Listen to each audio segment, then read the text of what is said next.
Welcome to Dark Horizon Creations. I'm Mike, and tonight we are taking a look at the Star Wars The Black Series, The Mandalorian. This is a really awesome action figure. I was not able to get this on Triple Force Friday. I actually picked it up a couple days later. My local Walmart only got in like 2 cases of the Black Series figures and 1 case of the Vintage Collection figures, and that was it. And there were only 2 of these guys there, and this one had the better paint apps of the 2, and I snatched it up, and I'm really glad that I did. Really excited about the Mandalorian Disney Plus live action series. I think it's going to be really awesome. I'm hearing great things about the production on it, and I believe this is going to fast become a lot of Star Wars fans' favorite character in the near future. So as you can see, the first edition packaging is slightly different. It is, of course, a white deco with a red insert and grayscale artwork on the front of it, of the Mandalorian. Really nice. This one, of course, is number 94. And on the back, you just have a brief bio, information of the Mandalorian. Not a lot of information there. And that's really it. So what we're going to do right now is pause the video, remove the figure from the packaging, come back and see what it's all about. Stay tuned. Alright guys, we're back with the Star Wars The Black Series first edition, the Mandalorian figure, and as you can see, this is a really awesome looking figure. I have to say, in my opinion, this guy looks better than Boba Fett. He just really does. There's just something about his armor and his appearance and the whole mystical nature of his character that just really makes this guy intriguing. I'm just excited to see what Disney brings us with the live action series. Now, there were several different versions of this figure released on Triple Force Friday, and a lot of people were complaining because the metallic versions, like the Target exclusive, had some quality control issues. There were instances of paint flaking off because it didn't bond properly during the production process, particularly on his blaster rifle stock in the back, as well some of the other metallic areas, like his tunic under here. That's a metallic color on the Target exclusive. And there were some bonding issues there. There have been a lot of complaints with quality control on the Vintage Collection line, which is why I didn't purchase any of those. I looked at each and every individual figure that was hanging on the pegs, and the only one that did not have any issues was the Sith Jet Trooper. Rey, Poe, Luke, all of those figures had issues with the head sculpt. They were disfigured. The paint sticker apps weren't placed properly, and it just looked really shabby. It was not worth, paying for. So hopefully that is something they will remedy in future lines. This particular figure looks really nice. The other Mandalorian first edition figure had some paint apps missing on the helmet, which is why I passed it up.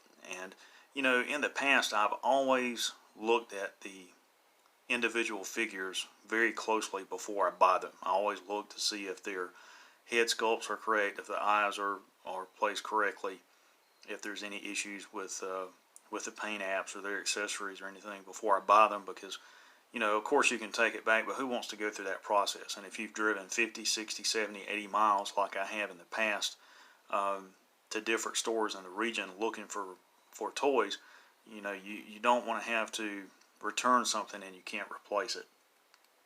But this particular figure looks really nice. Of course, he has 26 points of articulation like the Black Series figures.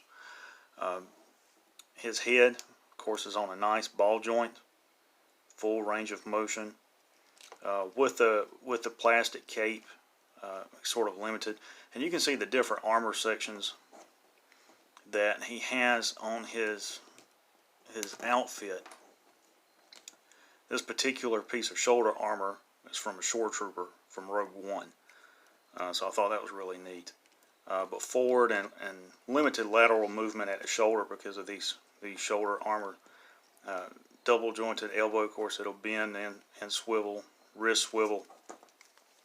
He has a chest swivel, and it's kind of limited because of the bandolier that comes across the front of his chest. Forward and lateral movement at the legs, of course, swivel there as well. Double jointed knees, and I don't know if you can see this or not. Yeah, there's a little bit of stress there on this joint because it's really, really tight. But you can see the detail, like the flares here on his leg, and of course his ankle joints are double jointed, rotation sideways, and of course they'll bend forward. But just really, really nice overall. I do wish that the cape was cloth versus it being plastic. And if you pull it to the side, you can see that there's a port here, and that particular port is for the peg on his blaster rifle to plug in, and you must pull the bandolier over for it to tab in correctly. And you have to put a little bit of pressure to get it to go in, and it won't go all the way in, but for display purposes it goes in far enough, like so. And on his right side he has, of course, his blaster pistol. I don't know what type of blasters he's carrying, either the pistol or the rifle, simply because the visual guide has not been released yet. But both of these are really nice looking weapons. Let me see if I can get this to focus. There's a lot of nice detail. Yeah, there we go.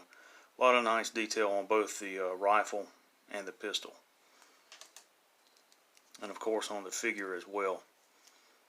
And you know, I definitely believe that this particular action figure is worth the price point here in the US, $19.95, $19.97, right at $20 for this action figure. As far as its posability, because of the cape, it throws him off a little bit, so it's kind of have to move him around to get him to stand with any type of stability. I don't think that that is an issue with the figure itself. It is just the plastic cape has added weight that is off to the side that is throwing the figure off. But I really, really do like the way that this figure is made.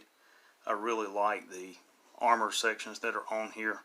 I have been told that throughout filming that he upgrades the armor on his outfit, and that is something we'll probably see throughout the middle of Season 1 going into Season 2. I've also been told that early next year in the Vintage Collection line, we most likely will see his ship, the Raven Crest, made available by Hasbro. But I'm waiting on confirmation for that as well. But just a really, really nice action figure overall. I think that Hasbro did a really great job with this one, and again, I think it's worth the price point. And as you can see, there's no bonding issues with the paint on the regular edition figure. It was all on the metallic ones that suffered with that.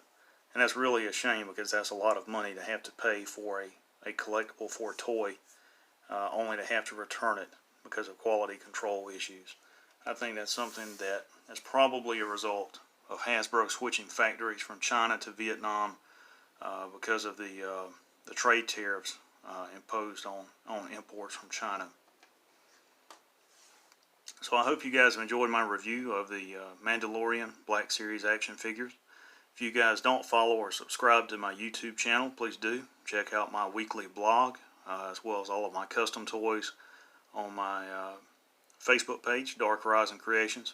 I've just recently started a different sort of Facebook page dedicated to Rebel and Resistance Special Forces entitled Rogue Tactics.